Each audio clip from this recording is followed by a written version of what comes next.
The future of financial services is not about transactions. It's about interactions, trillions of them. And one tech platform is ready for them all. We're Solaris.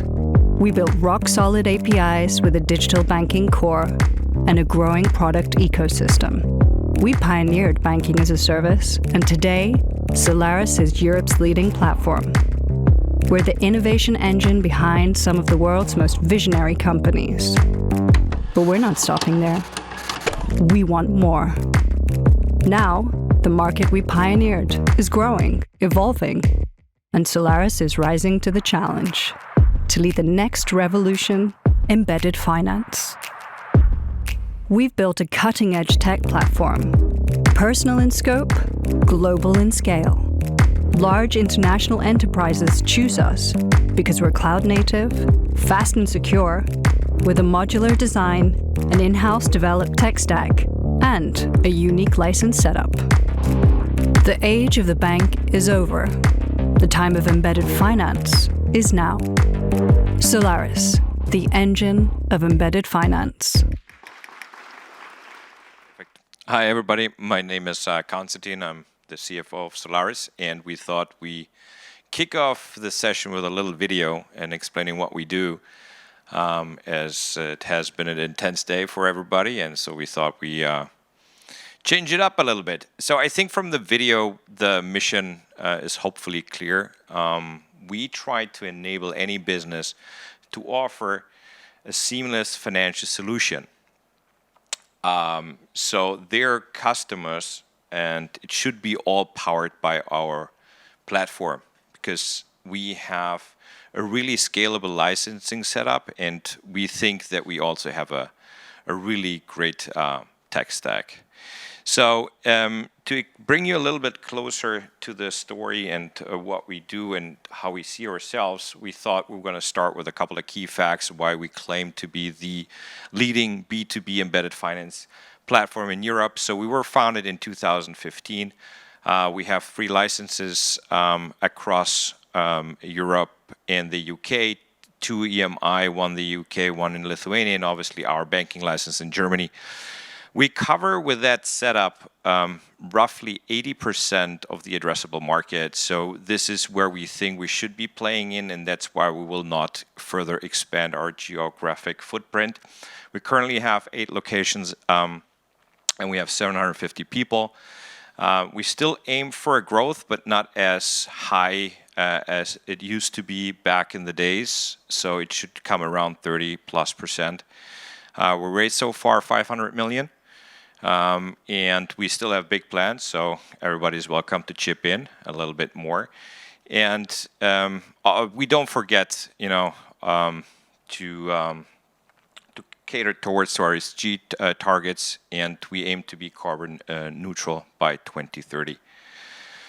So after stating a little bit the facts of what is our business model and how does it actually work, we have put forth here Samsung as one of our clients.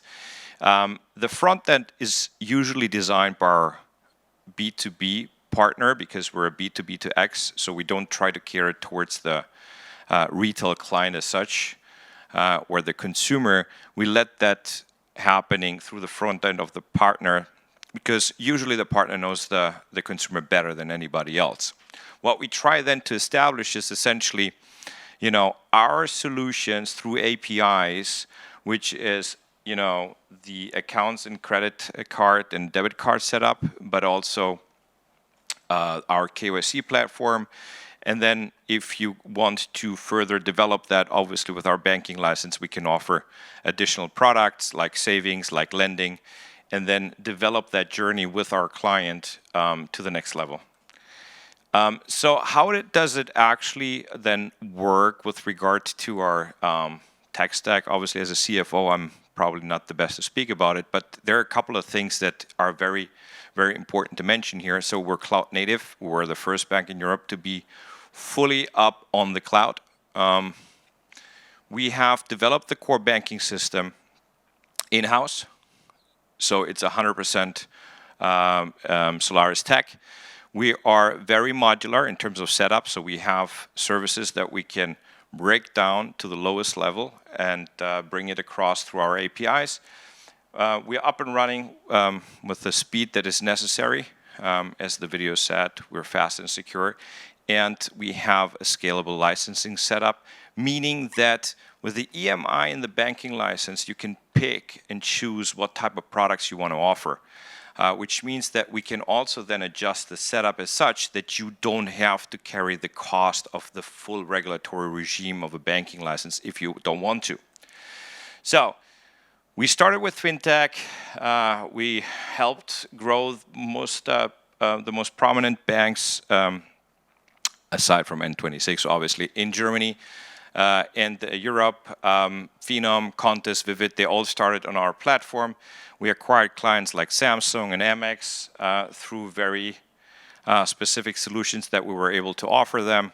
And we are now tapping into the corporate segment because we like large enterprise systems who bring clients from day one. Meaning we have the solution, we embed it in an existing ecosystem, and it can be rolled out to a large franchise with very many clients. We're doing it with ADAC. We're going live in September. And the last, I would say, success story was Bitpanda, who is now relying also on our KYC technology. So we don't forget our roots, but we are continuously expanding to the corporate system, corporate segment. And this is the reason why.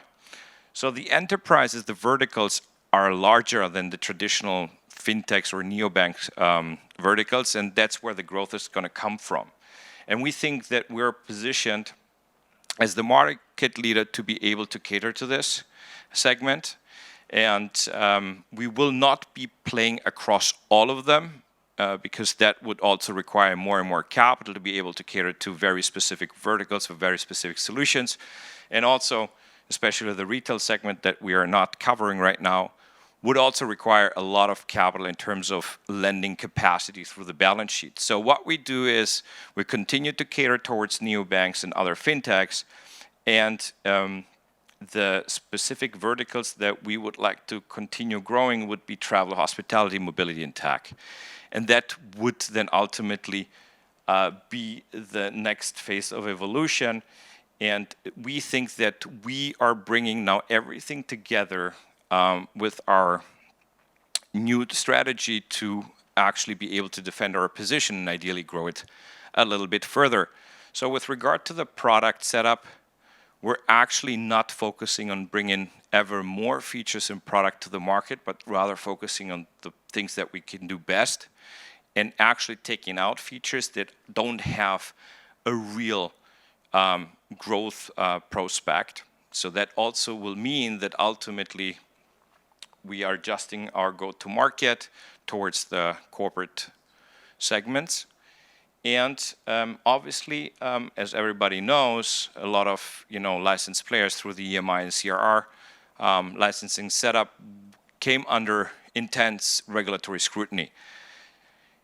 And this is where we think we can make it a USP, because what we learned we can actually multiply now for our clients to not run into the same difficulties when they're thinking about product and financial solutions. And the markets I touched a little bit at the beginning. We will stay where we are. We just follow our clients where they will go, meaning the footprint as such will not be altered, and then we just follow the revenues that our clients intend to produce within our core markets. I think that summarizes our strategy relatively well. And just to conclude, we think that every company will be a fintech company, and this is not a quote from Solaris. This is a quote from Angela Strange. And we still believe that the story is true and intact. It's just more focused. With that, I would like to thank you and would open up for Q&A if there is any questions.